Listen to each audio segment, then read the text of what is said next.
Bueno, estamos en la página 3, en la primera columna. La línea empieza Keloi. Es como si fuese pasando la mitad de la columna, unas 10 líneas. Estamos casi terminando este discurso sobre Purim, en donde el Alter Rebbe está en el medio de la explicación, terminando la explicación de Mesiras Nefesh, de la idea de entregar la vida por Dios, sacrificio total por Dios, que es mucho más profundo que el amor a Dios. Uno puede amar a Dios, esto es lo último que vimos, uno puede amar a Dios, porque Dios es tu vida, es tu energía de ser, es tu razón de ser, es tu vida, tu fuerza vital. Pero Mesiras Nefesh no lo podés hacer porque Dios es tu vida. Porque Mesiras Nefesh significa quitarse la vida, por así decir. No es que Dios libre y guarde, no quiero decir suicidio ni nada por el estilo. Estoy hablando de dejar de lado la propia vida. Eso es Mesiras Nefesh. Entonces vos no podés decir, voy a hacer Mesiras Nefesh, voy a sacrificar mi vida porque Dios es mi vida. Si estás dejando de lado tu vida, no pegas, entiende que es una contradicción. Que si Mesiras Nefesh no es como amor a Dios, que uno lo hace porque Dios es tu vida. Mesiras Nefesh no tiene razón de ser. Con esto el Alter Rebbe explicaba que en la Torah no hay una razón, no hay una lógica de por qué hay que hacer Mesiras Nefesh. Y otras mitzvot, sí, la Torah dice, tenés que hacer tal precepto por tal razón, tal precepto por tal otra razón, como por ejemplo el amor a Dios, Kihu Hayeja, porque Dios es tu vida.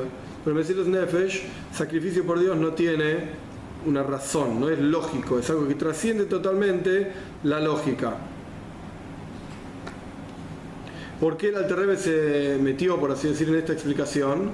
Porque lo que ocurrió en Purim fue Mesiras Nefesh. Lo que ocurrió, la historia de Purim fue el sacrificio total del pueblo judío por Yiddishkeit, por el judaísmo. Eso es la esencia de Purim. Bien, vamos a empezar.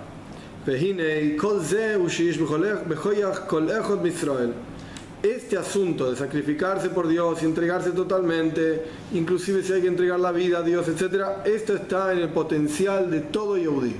Por definición, esto es lo que es un Yehudí.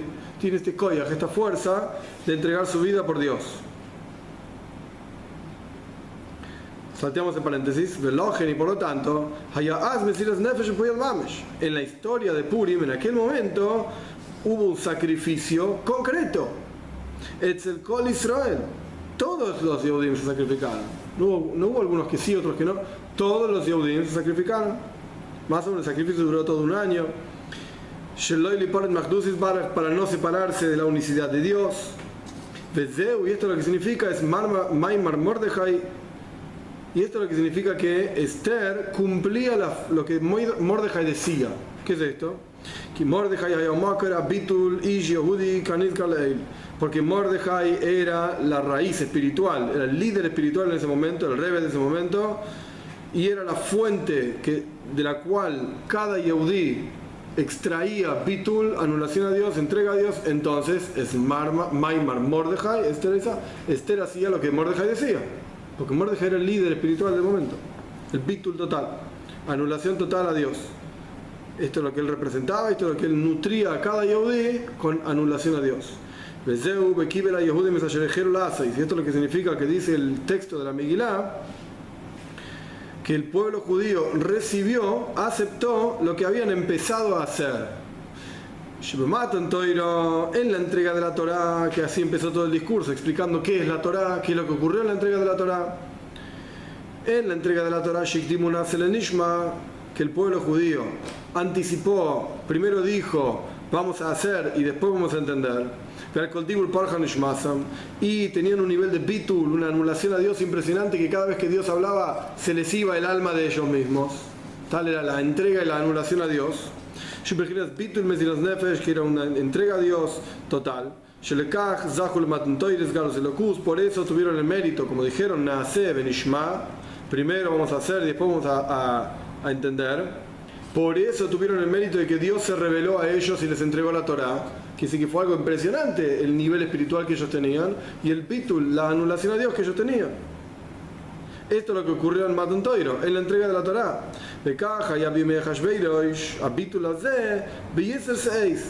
Y así también en los días de Hashveirosh, en la historia de Purim, esta anulación del pueblo judío hacia Dios fue muchísimo más poderosa que la entrega de la Torá. Por eso dice, lo que empezaron a hacer en la entrega de la Torá, que fue ese bitul y entrega a Dios, realmente la historia de Purim realmente fue mucho más poderosa. Realmente es que lo hicieron. Como que la entrega de la Torá fue una especie de muestra de lo que era bitul realmente. A pesar de que de vuelta, cada vez que Dios hablaba se le salía el alma. Y dijeron vamos a hacer y después vamos a entender. Buenísimo. Pero en Purim eso fue extremadamente más poderoso. ¿Por qué?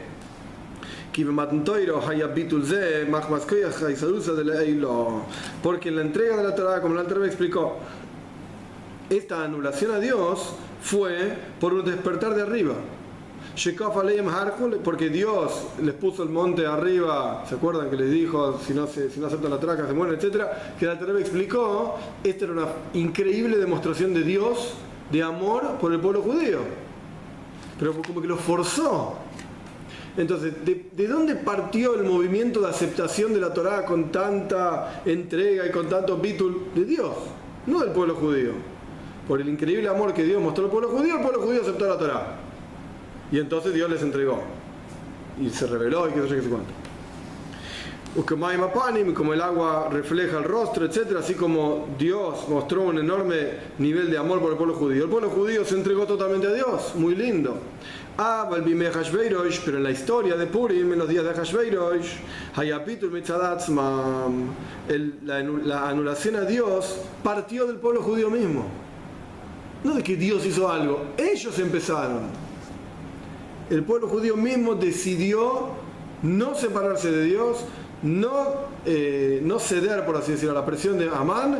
Nos entregamos a Dios totalmente, aunque tengamos que morir. Pero después del decreto pasó. Después, toda esta anulación empezó después del decreto de Amán. Bueno, cuando Amán decreta, sí, a través del rey, ¿no? Pero cuando Amán decreta destruir a todo el pueblo judío dijo no, nos entregamos a Dios. No vamos a arrodillarnos a Amán.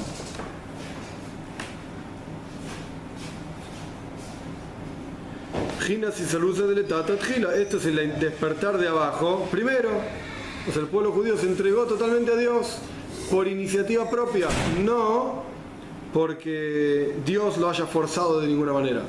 Y esa es la diferencia entre Purim y la entrega de la Torá. En la entrega de la Torá, de vuelta, empezó Dios, por así decir. Y Dios, de vuelta, por así decir, forzó al pueblo judío a aceptar la Torá, porque les mostró un enorme nivel de amor, etc. Pero en la historia de Purim fue el pueblo judío el que inició el contacto, por así decir, fue el que inició el movimiento de acercamiento desde el pueblo judío hacia Dios.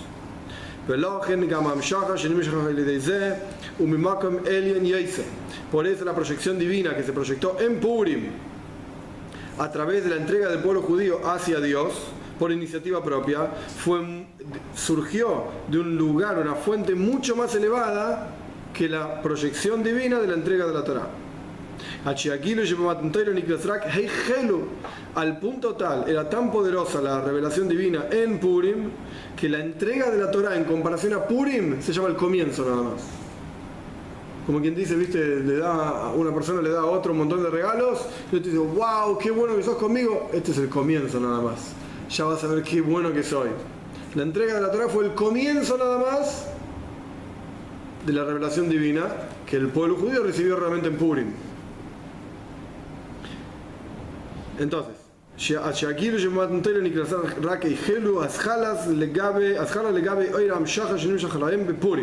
al punto tal entonces que la revelación divina en la entrega de la Torá, que fue tan impresionante, etcétera, fue solamente el comienzo frente a la luz divina que se proyectó en Purim, que se llama que ellos lo aceptaron, es decir, que terminó la aceptación del pueblo judío de Dios, de la Torá, de Dios, etc. Por eso la Megilá dice que el pueblo judío aceptó.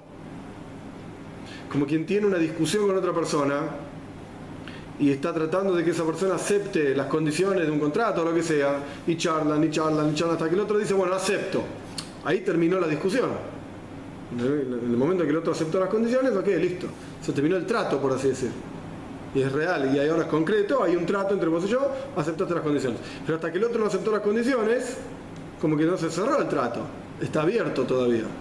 Lo mismo pasó desde la entrega de la Torá hasta la historia de Purim, que pasaron más de 1000 años, ¿sí? El pueblo judío estaba en tratativas, por así decir, con Dios, a ver si realmente aceptamos las condiciones del contrato o no. Por eso se llama el comienzo. En la entrega de la Torá fue el comienzo de la discusión, por así decir, figurativamente hablando, hasta que en Purim aceptaron realmente la Torá por motivación propia. Ahí es que realmente se volvieron parte de todo este sistema de Torá, Dios, etc. Acá hay una nota larga, yo la voy a saltear con la motivación, con la idea de terminar el discurso, y después vamos a volver a esta nota porque es importante, por lo menos una parte. Estamos en la segunda columna, en las letras grandes. De acuerdo a esto vamos a entender el comienzo de todo nuestro discurso. Ahora volvemos a responder todas las preguntas. Nuestros sabios dicen: toda persona tiene que emborracharse en Purim hasta que no sepa la diferencia entre maldito sea Hamán, bendito sea Mordejai. Ahora lo vamos a entender. La pregunta que el Alter Rebbe había dicho al comienzo fue: ¿por qué Yom Tov hay una mitzvah bíblica de alegría, pero no de emborracharse? Hay un límite, hay una medida específica de cuánto hay que tomar, cómo hay que comportarse, y en Purim no hay una mitzvah, nada, emborracharte, pero Purim no es bíblico, es rabínico. Entonces, ¿cómo puede ser? La alegría bíblica aparentemente debería ser mucho más profunda que la alegría de nuestros sabios, aparentemente. Entonces, todo este discurso era para explicar esto, y ahora llegó a la explicación.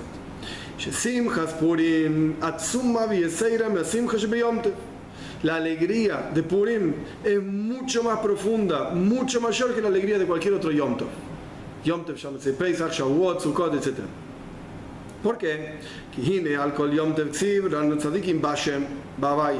Sobre todo Yom Tov está escrito, es un salmo, que canten los tzadikim en Dios. La traducción literal sería como: alaben a Dios y canten sobre Dios y hablen sobre Dios. Los tzadikim son los que nos enseñan sobre Dios. Porque me vuelve Zayar Truma, como está explicado en el Zayar, acá, allá, etc. De Lekach, Ombre, Misbarze, Bellabases, de Yamen Toivim. Por eso decimos esta canción, este cántico, este salmo, en Shabbos y en Yom Tov. Porque tiene que ver específicamente con Yom Tov. Hinei. Ahora bien, el pasuk dice: Ranro Tzadikim Bavaye. El Alter Rebbe va a ser bien preciso con la expresión de este versículo. La traducción literal sería: canten Tzadikim en Dios. Esto sería la traducción literal. Ahora bien, Dios, como ya explicamos muchas veces, tiene muchos nombres. El nombre de Dios que usa este versículo es Avaye, Yud Kei Vav Kei. El nombre de Avaye, que es un nombre de 4 letras, se lo llama el nombre inefable, el nombre de la esencia de Hashem, etc. Lo que simboliza, estoy diciéndolo esto por afuera, así va a ser más fácil de entender después el texto. Lo que simboliza es un orden. Primero viene la Yud representa el nivel de Jochma, sabiduría divina, que ahora no importa qué quiere decir, es una orden, de arriba para abajo, por así decir. Yud es Jochma, la Hei es Bina, la Vav son 6 midot, 6 cualidades, y Jes y pura diferencia, Hoit y Soid, y después la última Hei es Malchus. Niveles, orden. Este es Avaye, esto es lo que representa Avaye.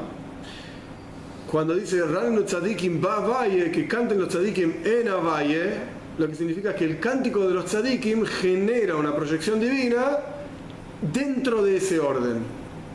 En ese orden. Ve Avay, dentro de ese orden. Dicho de otra manera, el nombre Avay es el nombre que se encarga de crear todo el universo, desde el comienzo del universo, por así decirlo, los niveles más elevados espirituales, hasta este nivel concreto del mundo. Entonces, cuando los tzadikim cantan, se genera una proyección divina en el mundo. Esto es lo que quiere decir. Rano Tzadikim Babaye, canten muchachos, así Dios se revela en este mundo. Esto es básicamente el versículo. El Alter Rebbe va a explicar que eso es lo que pasa en Yom Tov. Pero en Purim hay una proyección divina que es tan pero tan profunda que trasciende inclusive el nombre Abaye. Por eso la alegría de Purim es superior a la alegría de Yom Tov. Vamos a ver. Hinei Havaye ubechinas ishtalshelus hailamis. Havaye representa la cadena de mundos. Yud, Chochma, Hei, Bina, Jule. La Yud representa la sabiduría divina, la Hei representa el entendimiento, y así sucesivamente. Verán en Havaye y canten en el nombre Havaye, Hainu, es decir, Shemamshichim Tesefes Oil Vegilim Elemaila Mishtashelus Besedri Shtashelus. Los tzadikim lo que hacen es proyectar una luz, una energía, una revelación divina que trasciende el orden dentro del orden. La proyectan hacia dentro del orden. Por eso cantan en Abaye, le enchufan, por así decirlo, le inyectan a Abaye algo que está por encima de Abaye. Bien. Como está escrito en otro lado, el pasuk Seisasis Babaye, has de alegrarte, alégrate y te alegrarás, algo así. En Abaye de Apirush, que en Israel, Mafilim, Asimcha, Beshem Abaye. La explicación de esta idea es que tenés que alegrarte en Abaye, que el pueblo judío tenemos la capacidad, porque Dios nos da obviamente, de generar alegría en el nombre Abaye. Es decir, el mundo Dios lo creó de manera tal que funciona con una energía determinada. Y Dios, obviamente, crea el universo en forma constante, esto lo charlamos alguna vez también. No es que Dios creó el mundo y lo dejó ahí funcionando, sino que es constante la creación y recreación del universo entero, instante a instante. Y esta creación es con la energía necesaria que el mundo necesita para existir. A cada criatura, según lo que esa criatura necesita, etc. Hay una forma de inyectar energía nueva, adicional al mundo, que está por encima de la medida fija que Dios establece. Obviamente, Dios mismo estableció que también uno puede inyectar, porque si Dios no establece, nosotros no hacemos nada. Pero a lo que me refiero es, está el sistema, como el sistema es, y todo funciona en forma ordenada, y todo funciona en forma correcta, y hay una forma de saltear por encima del sistema e inyectar cosas nuevas, energía divina nueva al sistema. Estos son los tzadikim babay, esto es lo que hacen los tzadikim. Los justos que hacen, inyectan en el mundo una energía nueva. Por ejemplo, justo, claro. Por ejemplo, para dar un ejemplo concreto de lo que estoy hablando, ¿sí? Muy concreto y bajado bien a la tierra. Si una persona, Dios libre y guarda, está enferma, es porque según el sistema, como Dios crea el mundo, esa persona tiene que estar enferma. Esa es la energía que le llega, eso es lo que Dios le mandó, te guste o no te guste, esa persona está enferma. Un tzadik que hace, reza a Dios, pide a Dios, suplica, etcétera, etcétera, inyecta con estas súplicas, etcétera, al mundo una energía que no estaba en el sistema. Una energía que trasciende el sistema, que es capaz de curar a esa persona. De vuelta, no que el tzadik, no que el rebe, lo que sea, cura a una persona, Dios cura o no. Porque Dios se le canta y hace lo que quiere con su mundo. Pero lo que está haciendo el tzadik es, en un sistema en el cual para esa persona le tocaba, por lo que sea, y no importa, una enfermedad, el tzadik con su súplica a Dios inyecta al mundo una nueva energía y esa persona se cura. Pero es algo que no estaba en el sistema. ¿Estamos? Bien.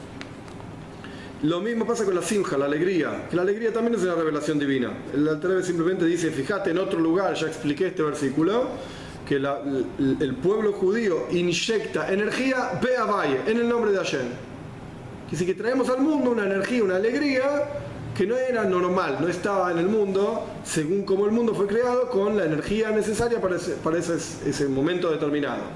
¿Estamos? Al derech ze upirush ranu tzadikim babaye, lo mismo que hablamos sobre la alegría es la explicación de canten tzadikim en el Shem Abaye, inyecten nueva energía en el Shem Abaye.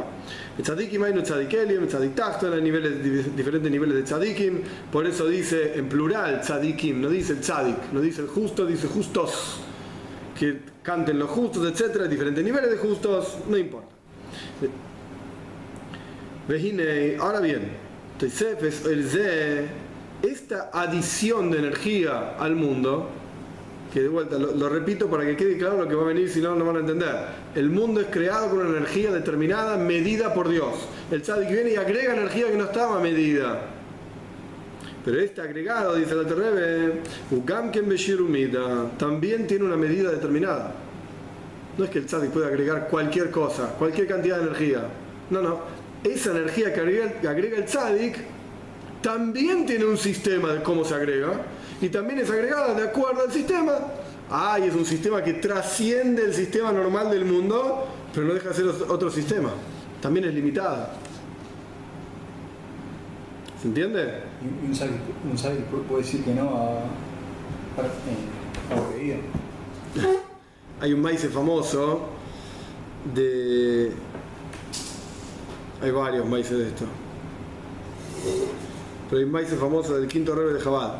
que es un maíz largo, yo lo voy a hacer muy cortito. Una mujer vino a pedirle una brajá, una bendición, y el Rebbe se lo negó, no le dio la bendición. No una mujer, era un hombre. Cuando el hombre este salió de la oficina del Rebbe, estaba quebrantado, así, destruido. Entonces estaba el hermano del Rebbe, Zalman Alan se llamaba, que como hermano del Rebbe, encima era el hermano mayor del Rebbe, entonces tenía ciertos permisos que otras personas no podrían tomarse. Este hermano le preguntó a este hombre qué pasó, qué sé yo, el Rebbe no me bendijo, no sé qué problema tenía. El hermano entró al Rebbe. ¿Cómo te atreves a negarle una bendición? ¿Quién sos? ¿Qué te pasa? ¿Qué sé yo, qué sé cuánto? El hermano diciéndole al Rebbe, ¿sí? Imagínense la situación. El mayor en sí. El hermano mayor diciéndole al Rebbe, sí. Al quinto Rebbe de Chabad. Entonces el Rebbe lo mandó a llamar de vuelta a esta persona. El maíz se cuenta, se puso el gartel, se vistió, como que se preparó y le dio la bendición y le fue bien a ese tipo. La pregunta es, ese es el maíz, esa es la historia. La pregunta es, si este tipo merecía una brajá, una bendición, ¿qué está haciendo el Rebbe que no le da la bendición? ¿Qué te pasa? Si este tipo se lo merece. Y si el tipo no se merecía la bendición, entonces ¿por qué el Rebbe se la da después? Si es no, y se acabó. Con los chicos pasa muchísimo, el chico te insiste, le dice que no. Quiero un caramelo, no, el chico insiste, no podés cambiar de opinión. No es no. Sí es sí, si dijiste que sí, cumplilo, arrajatarlo lo que dijiste. Vamos a ir a pasear a la luna, y bueno, arreglate ahora, no sé. No, me refiero, uno tiene que ser congruente, ¿sí? Coherente Coherente sí. mismo. Claro, coherente. Entonces, ¿qué pasa con este tipo? ¿Merecía la bendición o no merecía? Y la explicación de la historia es muy sencillo. En el estado en el que el tipo estaba y le vino a pedir al Rebbe, no se merecía la bendición. El tipo necesitaba trabajar consigo mismo, quebrantar su corazón para hacerse de sí mismo un recipiente para esa bendición. Cuando el tipo se quebró, ahí sí el Rebbe lo mandó a llamar de vuelta, ahora te mereces la bendición. Pero porque el tipo no estaba en condiciones de recibirla. Y después sí. El tener el corazón quebrantado es lo que le hizo ganar esa bendición. Entonces, yo no soy Rebbe para decirte, sí, en algún momento le negás la bendición, yo qué sé, yo no soy Rebbe, ¿sí?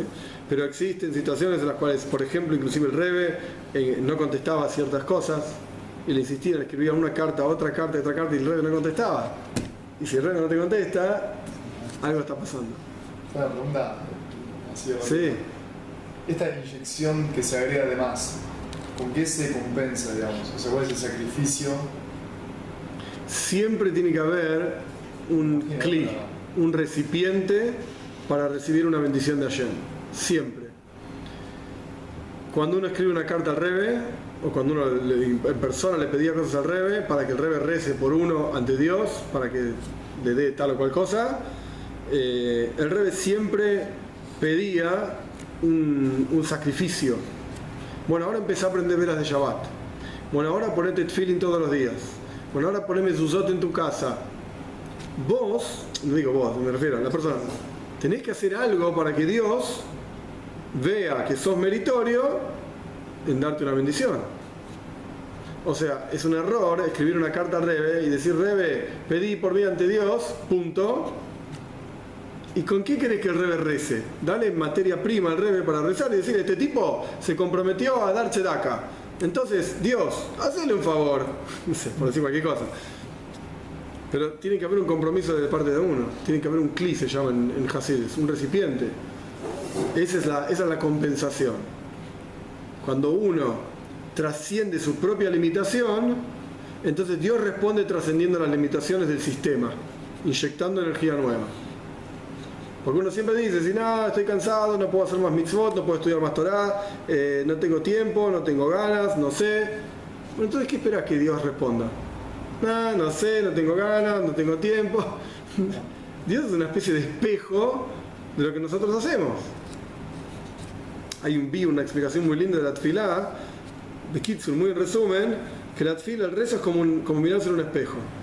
Cuando vos te mirás en un espejo, vos ves al tipo que está enfrente tuyo, que en realidad sos vos, ves al tipo que está enfrente tuyo, a la misma distancia que vos estás del espejo.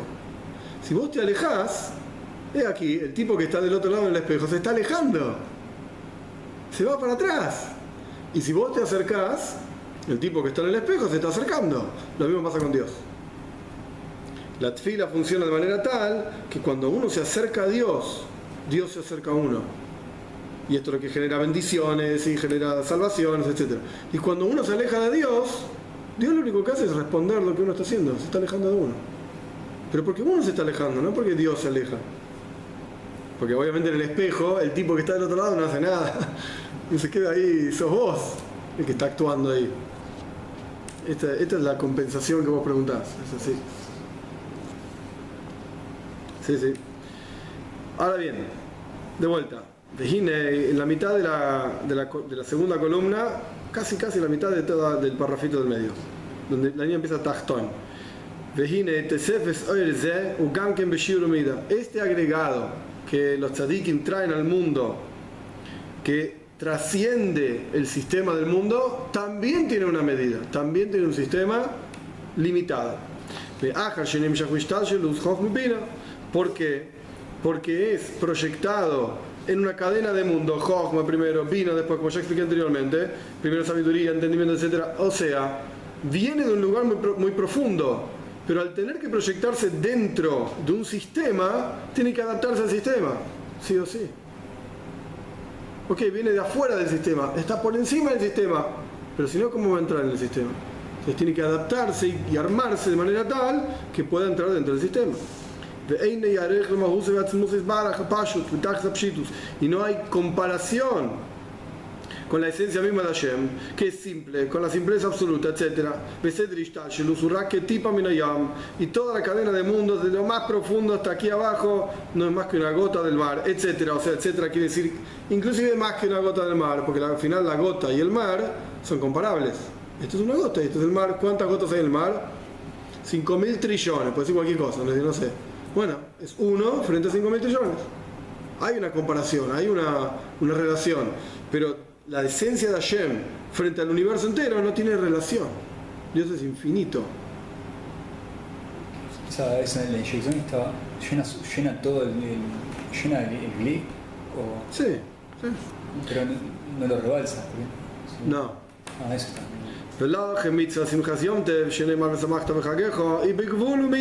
Por eso la alegría de Yom Tov, que es como esta inyección adicional de alegría en el mundo, sobre la cual está escrito y te alegrarás en tu fiesta, es en forma limitada. ¿Cómo era en forma limitada? Había que traer ciertos corbanos y ciertas ofrendas en el Beis Hamikdash, en el templo, y las ofrendas tenían que cumplir un montón de leyes y reglas. En Simcha lo Bebasar, como está escrito, que no hay alegría si no es con la carne, en la época del Beis Hamikdash, del templo, de Achshav, Mishechar Beis Hamikdash, en Simcha lo Beyain. Y ahora, hoy en día, que no hay Beis Hamikdash, no hay templo, no hay alegría si no es con vino, en Yom Tov hay que tomar vino, pero ¿cuánto tenés que tomar? Brevis Yain, Yaitze de Joivas, Simchas Yom Tov, tomando 86 mililitros, un revis, se llama el halajá, cumpliste tu obligación de alegría en Yom Tov. No hay que emborracharse. 86 mililitros, muy borracho, no creo que esté. ¿Pero en Pesach? Pesach hay una mitzvah aparte de Pesach, pero no por la alegría de Yom Tov, sino las copas de vino de Pesach que nuestros sabios establecieron en el Seder de Pesach. No son por alegría. Es decir, la alegría evidentemente es medida específica.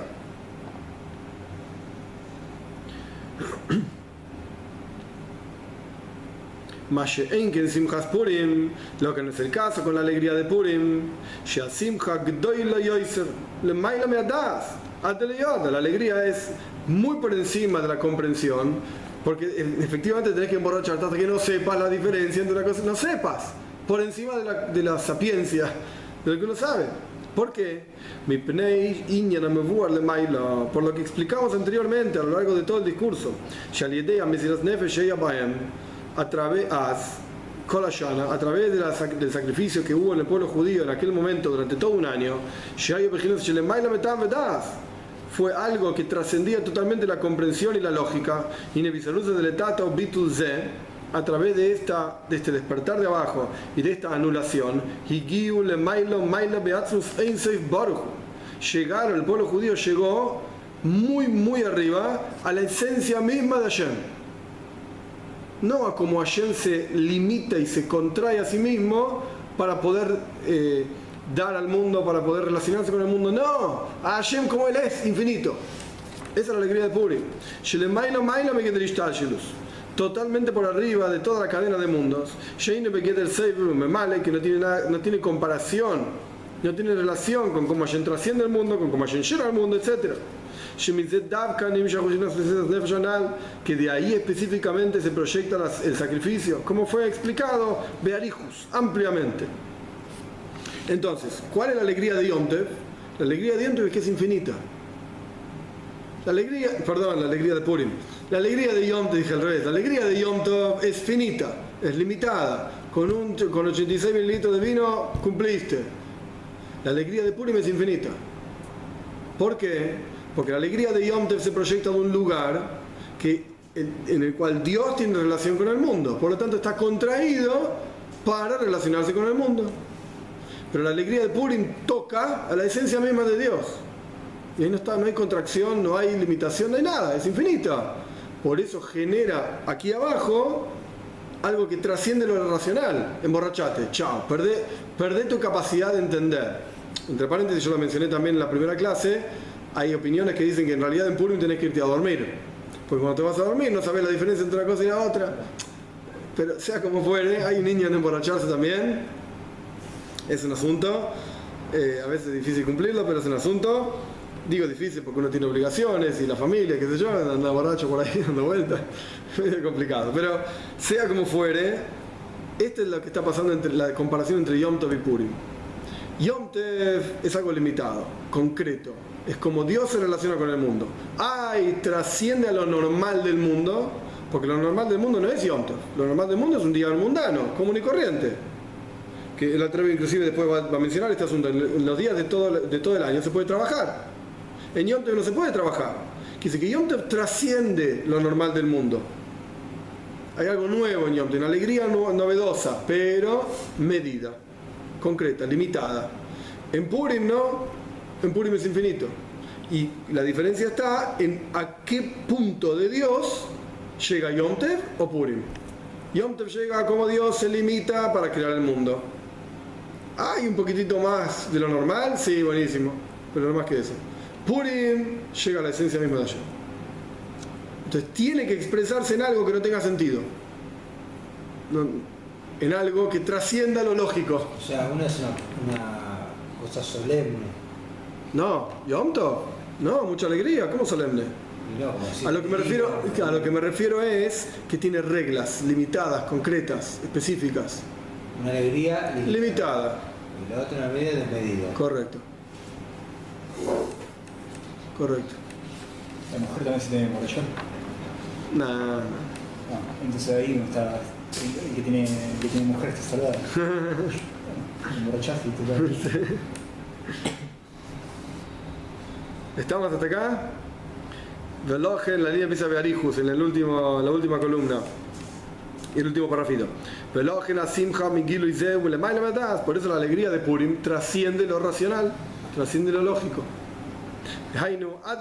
Por eso es hasta que no sepas hasta que no sepas la diferencia entre maldito sea Hamán y bendito sea Mordejai. Porque cuando se revela una reflexión de la esencia de Hashem, Kulam Shavim Mamesh, es todo lo mismo, arriba, abajo, noche, día, como la oscuridad, como la luz, como está escrito, la oscuridad no puede oscurecer frente a ti. O como está escrito, dijo Iov, matítenlo, y si vos sos un buen tipo, ¿qué diferencia hay para Dios? Matáselo, y si vos sos un mal tipo, ¿qué le vas a hacer a Dios? Es un nivel tan pero tan profundo, donde todo es lo mismo. Por eso la forma de expresarlo tiene que ser de manera tal que lleve al hombre a que todo sea lo mismo. Como obviamente nosotros somos gente limitada, ¿cómo hacer para llegar a que todo sea lo mismo? Bueno, emborrachate. Lo que te va a llevar, a perder el sentido. Salite de tus propios sentidos. Acá el Alter Rebbe se detiene en otro punto. Al comienzo del discurso preguntó, bueno, en Yom Tov no se puede trabajar, ¿sí? Un montón de trabajos, los 39 trabajos famosos de Chávez que tienen que ver con el Mishkan, etc. No se pueden hacer trabajos. Trabajo me refiero, ¿sí? Como cargar, como hacer nudos concretos, etc. Bueno, los 39 trabajos, que en algún otro momento explicaremos. En Yom Tov no se puede trabajar. excepto cocinar, que es una cuestión específica de Yom Tov.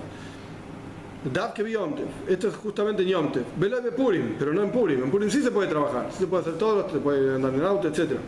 O que más razar, como dicen nuestros sabios. En la Megilá, al final está escrito que hay que hacer los días de Purim. Hacer, nuestros sabios dicen, quiere decir que se puede trabajar en los días de Purim, hacer todo tipo de trabajos. Por eso podés hacer, en términos de hacer cosas, ¿sí? De acción.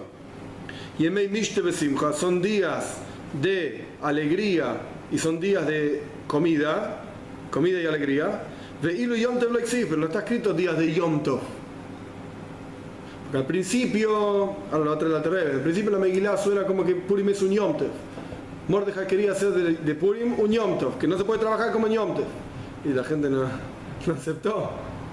Entonces terminó siendo un día muy alegre, obviamente como estamos explicando, más alegre todavía que Yom Tov, pero no es un Yom Tov, se puede trabajar en Purim. Y la idea es así. ¿Por qué se puede trabajar en Purim y no en Yom Tov? Es la misma explicación que acabamos de decir. ¿Por qué está prohibido trabajar en Yom Tov y en Shabbos? Es la misma idea, básicamente. No es igual Yom Tov que Shabbos, pero en términos de la explicación hasídica es la misma. Porque el intelecto se eleva junto con las emociones divinas a su raíz. Ahora explico esto. Esto es lo que significa el descanso en Shabbos y Yom Tov. Y es el asunto de la elevación de los mundos, como es sabido, que Dios descansó en esos días, etc. ¿Qué significa descansar en Shabbos? El ejemplo que se trae en Hasidus para explicar esto es como una persona que habla, y en un momento tiene que parar porque ya no tiene más aire y vuelve sobre sí. En el momento que la persona vuelve sobre sí, o por ejemplo, otra idea más, una persona que está dando todo un discurso y empieza a explicar un asunto determinado, y llega un momento en el que la persona para, vuelve en sí, dice, bueno, para, ¿dónde estoy yendo? Tengo que decir esto, ok, seguimos, y continúa, porque si no pierde el hilo de lo que está diciendo. Esto es Shabbos. Dios crea el universo, obviamente Shabbos, ¿qué quiere decir que Dios descansó? Dios no necesita descansar ni nada por el estilo. La idea es que Dios crea el universo y lo recrea constantemente, y hay un momento en el cual el universo vuelve a su fuente. Eso es Shabbos. El universo entero está más cerca de Dios que durante la semana. Como la persona que vuelve a tomar aire, vuelve sobre sí, por así decir, o la persona que retorna a su propio intelecto, deja de hablar, deja de dar su charla, su clase, para retornar sobre sí mismo y pensar, a ver, ¿a dónde estoy yendo? ¿Qué es lo que quiero decir? Y continúa la charla. En el momento que retorna sobre sí, la persona está, por así decir, metido dentro de sí mismo. Aunque esté hablando frente a miles de personas, no importa. El tipo tiene que parar, cortar, volver a sí mismo, el resto del mundo no me importa nada, retorna sobre sí mismo. Esto es Shabbos. Toda la energía que Dios involucró e invirtió en el mundo, retorna hacia Dios. Esto es Shabbos. Por eso en Shabbos y Yom Tov no se puede trabajar, porque el mundo está más cerca de Dios. Y lo mismo como ocurre en un rey de carne y hueso, fuera de la corte del rey hay un montón de comportamientos que son apropiados, donde hay que trabajar, pero en la corte del rey el mismo comportamiento no es apropiado. Tienes que comportarte, caminar de una manera diferente, hablar de una manera diferente, vestirte de una manera diferente, porque estás en la corte del rey. Lo mismo pasa con Shabbos. Fuera de Shabbos, es decir, durante la semana está bien trabajar, está bien arar, sembrar, cosechar, etc. O cualquier trabajo que uno haga. Pero cuando es Shabbos, estás en la corte del rey. Son trabajos que son inapropiados, no corresponde. Estás, por así decir, faltándole el respeto al rey. Entonces uno habla diferente, uno trabaja diferente, uno se viste diferente. Eso es Shabbos. Eso es básicamente la explicación hasídica de Shabbos. Y esto es lo que está diciendo acá el Alter Rebbe. ¿Por qué está prohibido trabajar en Yom Tov y en Shabbos? Porque es el retorno del intelecto divino, las emociones divinas que se utilizaron para crear el mundo hacia su fuente, para retomar energía renovada, para tomar energía renovada.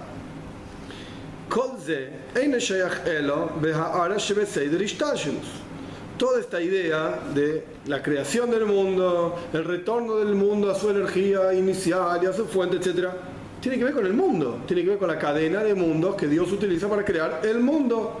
valga la redundancia. De Shayach Sham Mailo Mata, ahí tiene sentido decir, bueno, hay niveles superiores en el mundo, niveles inferiores, y los niveles inferiores retornan hacia los niveles superiores en llaves. Hay una diferencia entre una cosa y la otra. ¿Se entiende lo que estoy diciendo? Velojen, y por lo tanto, durante 6 días vas a trabajar, y después en el séptimo día, que es un nivel mucho más elevado que los otros 6 días de trabajo. Tish Boys, descansa. ¿Por qué? Porque se elevan los mundos de un nivel inferior hacia un nivel superior, retorna el universo entero, o sea, la energía que Dios utiliza para crear el universo, retorna a su fuente. La fuente obviamente es superior a todo el resto de los niveles creados. Lo mismo ocurre con todas las fiestas. La página 4. Que hay una nueva energía adicional en el mundo. Es decir, está más revelado Dios está más cerca y por lo tanto el comportamiento debe ser de otra manera. Y por eso es correcto, corresponde prohibir trabajos en Shabbos y Yom Tov y el descanso de Shabbos, de los trabajos, y es decir, el descanso de la acción en un mundo aquí abajo, inferior, tiene que descansar ese nivel para elevarse a un nivel superior. Y después empiezan de vuelta los 6 días de la semana, en la cual desciende esa acción, se vuelve a ser concreta, o sea, vuelve uno a trabajar, y después vuelve el séptimo día, o sea, retorna a su fuente, y después vuelve a trabajar, retorna a su fuente, vuelve a trabajar. Por eso se espera de un Yehudí, este payo alhaja, ¿sí? De Shulchan Aruch, que estudie más Toira en Shabbos de lo que estudia durante la semana, porque tiene tiempo libre. ¿Qué quiere decir que tiene tiempo libre? Podés retornar a tu propia fuente. Durante la semana, ok, trabajás todo el día, lo entendí. Bien, tenés que estudiar un poquito en la mañana y un poquito en la noche, de acuerdo al nivel de cada uno. Pero en Shabbos tenés que recargar toda la energía que vas a utilizar durante toda la semana. Entonces no hagas trabajos, porque si en Shabbos trabajás, ¿cómo vas a recargar energía para el resto de la semana? Y no energía de cansancio, energía espiritual. Puedo decir que el mundo está más cerca de Dios. Entonces cuando un día hace el mitzvah el Shabbos, las mitzvahs se pagan lo mismo que un día común. Sí, básicamente sí. Igual nosotros no sabemos, si está en Pirkei Avos, Matan Zharan Shel Mitzvahs, no sabemos la recompensa de cada mitzvah. Nosotros no somos quien para decir esta mitzvah ganas tanto, esta mitzvah ganas tanto. No lo sabemos. No lo sabemos. En Shabbat estamos hablando de Sitraj. Sitraj. ¿Qué pasa? En Shabbat, ¿cómo funciona eso? La Gemara dice, un ignorante que en general anda mintiendo por ahí, porque nada, vive así como no le importa nada, en Shabbos no miente. Shabbos tiene un efecto muy fuerte en cada persona y cambia el comportamiento de la persona porque es Shabbos. Así está escrito. Bien, pero entonces entendemos por qué en Shabbos no corresponde trabajar. El mundo está en un nivel espiritual más elevado. Todo esto solamente se aplica a la cadena de mundos, en donde podemos decir uno está más abajo, otro está más arriba, el de abajo retorna hacia el de arriba y se reconecta con Dios, etc. De Shayach Sham Madregas Mailo Mata Ruchnim, que ahí en la cadena de mundos tiene sentido decir que hay niveles de arriba superiores, niveles inferiores, espiritualmente hablando. Y esto es Shabbos y Yom Tov. Pero si dijimos que en Purim se revela la esencia de Hashem, en la esencia de Hashem, que no tiene ninguna relación, no está limitado a las definiciones del mundo en absoluto. No tiene ningún sentido descansar. No tiene ningún sentido que un nivel retorne a otro. Ya se acabaron todos los niveles, se anularon todos los niveles. Cuando se revela la esencia de Hashem, ya no hay más niveles. Lo único que hay es Hashem. No tiene ningún sentido hablar de descanso, Yuvalías o Madreiges, que es la elevación de los niveles inferiores hacia arriba. Porque para Dios, para la esencia misma de Dios, arriba y abajo son exactamente lo mismo. No hay diferencia. Entonces, no es que uno pueda conectarse con Dios a través de no trabajar en Purim. No hay ninguna diferencia. Porque lo que se revela de Dios es tan pero tan profundo y tan poderoso que es todo igual, trabajes, no trabajes, es todo lo mismo. La acción práctica, concreta aquí abajo, con el nivel superior del Sedrish Talshilus, que se llama Jochma y Loe, la sabiduría suprema de Dios, es todo lo mismo. Que Loe Hashiv, son como insignificantes frente a Dios, frente a la esencia de Dios. Por eso, respecto de Shabbos, está escrito que es un Shabbos para Dios, para el Shema Valle. Que ya dijimos que el Shema Valle es la cadena de mundos, el orden, etcétera, de niveles, desde arriba hacia abajo. El Kanit Kalel viene a entrar en los tzadikim Valle, como fue mencionado anteriormente, al respecto de que canten los tzadikim en el Shema Valle, quiere decir que es un cántico y un agregado de energía limitado, dentro de un mundo limitado y ordenado. Pero Purim se revela la esencia de Hashem, y frente a la esencia de Hashem no hay límites. Por eso en Purim se puede trabajar, etc. Acá termina el discurso del Alter Rebbe, y en realidad lo que nos queda estudiar son dos notas largas, que no las vamos a hacer hoy, e importantísimas, del Tzemach Tzedek, del nieto del Alter Rebbe. La primera nota lidia con la diferencia que hubo entre la entrega de la Torá y Purim en términos de quién empezó, si empezó Dios o empezamos nosotros. Porque al fin y al cabo, el problema, digamos, que lidia la nota, al fin y al cabo todo viene de Dios. O sea, inclusive la fuerza para acercarse a Dios que nosotros tenemos, ¿de dónde viene? De Dios. ¿Cómo es la historia? ¿Quién empezó? Purim, Matan Torah, etc. Y la segunda nota explica ampliamente esta idea del trabajo en Purim, el trabajo en Yom Tov, que solamente el texto del Alter Rebbe queda un poco complicado de entender. Entonces el Tzemach Tzedek lo explica ampliamente. ¿Preguntas, dudas?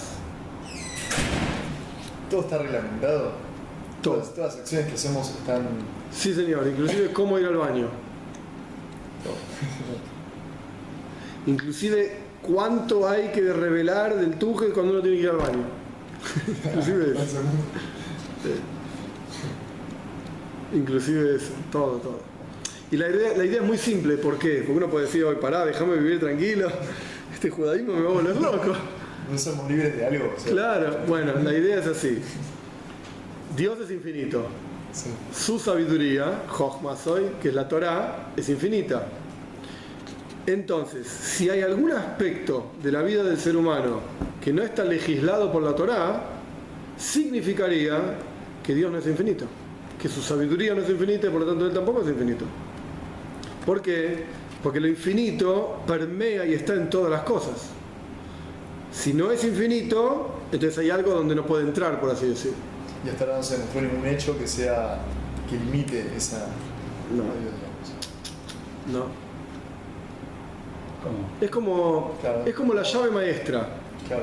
La llave maestra de un lugar determinado. O sea, la llave maestra abre todas las puertas. Esa es la definición de llave maestra. Abre absolutamente todas las puertas. Si hay alguna puerta que no puede ser abierta por esa llave, ya no es la llave maestra. Claro. Y hasta ahora nunca apareció esa puerta que no... No. Entonces pasa lo mismo con la legislación, la halajá en la Torá. Si hay alguna cosa que no está legislada en la Torá, entonces la Torá no sería infinita. Ya no es la llave maestra del mundo. Y ahí estaríamos en un problema, digamos, técnico, teórico. Ya no es la Torá, no es infinita, bueno, ahí se cayó todo el judaísmo, digamos. Ahora, vos preguntás, ¿no somos libres entonces? Sí, todo lo contrario. Somos totalmente libres, totalmente libres. Libre albedrío significa que en todo instante, ante todo estímulo, toda acción, vos podés elegir qué hacer de tu vida. Obviamente está lo que la Torá quiere que vos hagas, o Dios, es lo mismo, en este caso es la misma idea, lo que Dios quiere que hagas, y está lo que Dios quiere que vos no hagas. Pero la decisión es tuya, entonces sos libre, totalmente libre. Claro. Totalmente. Y está claro que el Yehudí que vive dentro del marco que la Torá le propone, no es que deja de ser libre, sino que pasa a vivir una vida digna de ser vida, por así decirlo, dichosa.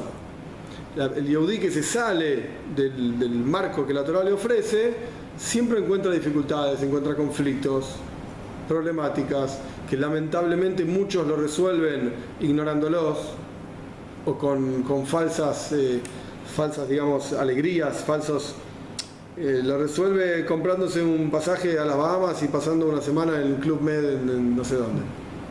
y ahora soy feliz. Pero cuando volvés a casa tenés los mismos problemas. Fue un escape, digamos. Claro. Nada, pero como todos los años me voy al Club Med una semana, soy feliz. Bueno, pero en realidad el conflicto está dentro igual y no se va. La mayoría del problema está cuando no lo ves eso.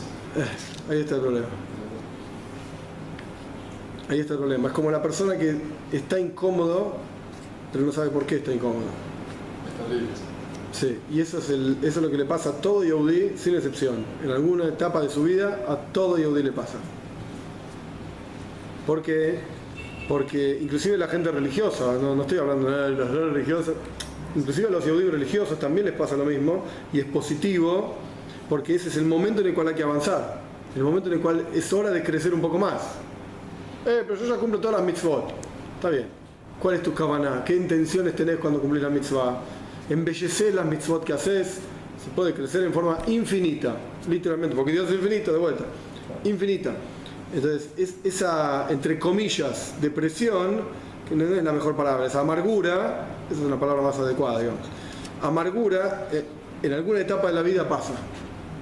El kunz, la sabiduría de la cosa es darse cuenta que viene de algo muy profundo interno, que es el momento de crecer, es el momento de acercarse a Hashem, más.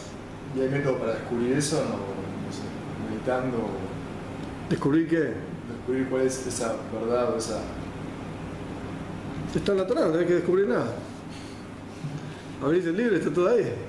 O yo no entendí la pregunta. Sí, está bien. Eso, digo, primo, no te das cuenta de algo, nada, digo, saber cuál es el método para buscar, digamos. Sí. El método es buscar en la Torah. Claro. Sí, averiguar, entender más, cumplir. Pero la amargura viene porque no estás estudiando. Claro. Por ahí viene la pregunta. Claro. Bueno, entonces quizás yo no entendí. Ahí puede ser más claro, claro. ¿Por qué estás amargo? La Claro. raíz de esa amargura es porque hay un conflicto interno. Y el conflicto ese se genera porque uno no está viviendo la vida como tiene que vivirla. Sí. Es como el maíz en Yom Kippur, que mira la tele. ¿El que mira? Claro. El tipo que hace zapping en Yom Kippur y no hay programa que le desafíe y no hay nada que le vaya bien y la comida no tiene gusto y es toda una porquería, no tiene ganas de hacer nada porque es Yom Kippur. E internamente el tipo siente algo pero no sabe ni lo que siente. Está incómodo porque hoy es un día que tendría que estar en otro lado, rezando, haciendo otras cosas y no lo está haciendo. Por eso todos los programas son malos. Justo hoy no hay nada en la tele, qué porquería.